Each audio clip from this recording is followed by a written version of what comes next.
हरे कृष्ण. भगवद्गीता अध्याय 2 सांख्य योग श्लोक 61. तानि सर्वाणि संयम्य युक्त आसीत मत्परः वशे हि यस्य इंद्रियाणि तस्य प्रज्ञा प्रतिष्ठिता.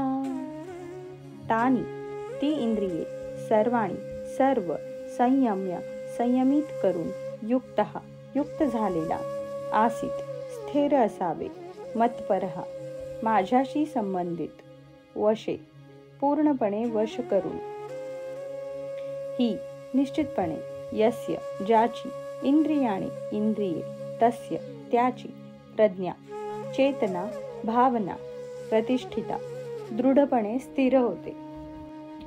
जो इंद्रियांना पूर्णपणे वश करून त्यांचे संयमन करतो आणि आपली भावना माझ्यामध्ये दृढपणे स्थिर करतो त्याला स्थिर बुद्धियुक्त मनुष्य असे म्हटले जाते.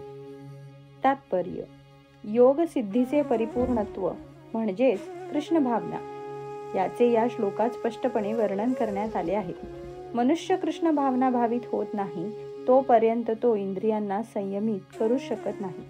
पूर्वीच सांगितल्याप्रमाणे दुर्वास मुनींनी अंबरीश महाराजांशी भांडण उकरून काढले आणि विनाकारण अहंकाराने क्रुद्ध झाल्यामुळे ते आपल्या इंद्रियांना आवरू शकले नाही.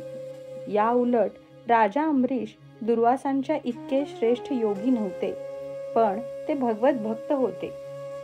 त्यांनी दुर्वासांचा अन्याय शांतपणे सहन केला आणि परिणामी ते विजयी ठरले.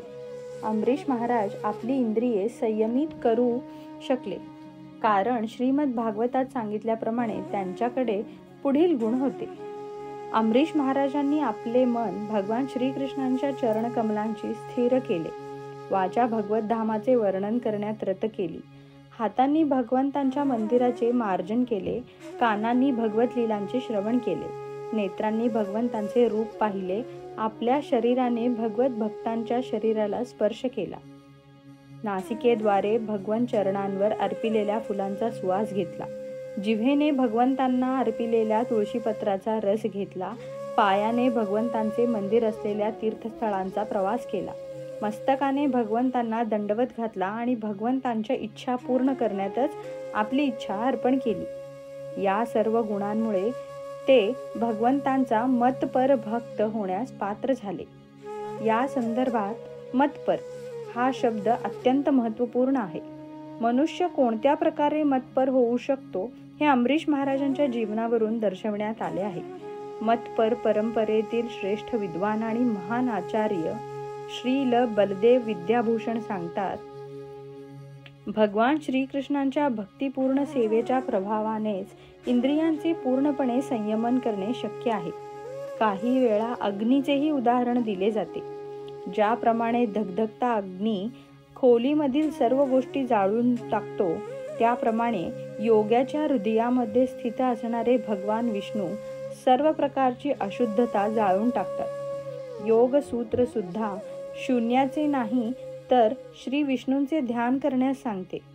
विष्णू स्तरावर नसणाऱ्या कोणत्या तरी गोष्टीचे ध्यान करणारे तथाकथित योगी केवळ आभासपूर्ण गोष्टींचे व्यर्थपणे ध्यान करीत आपला वेळ वाया घालवितात.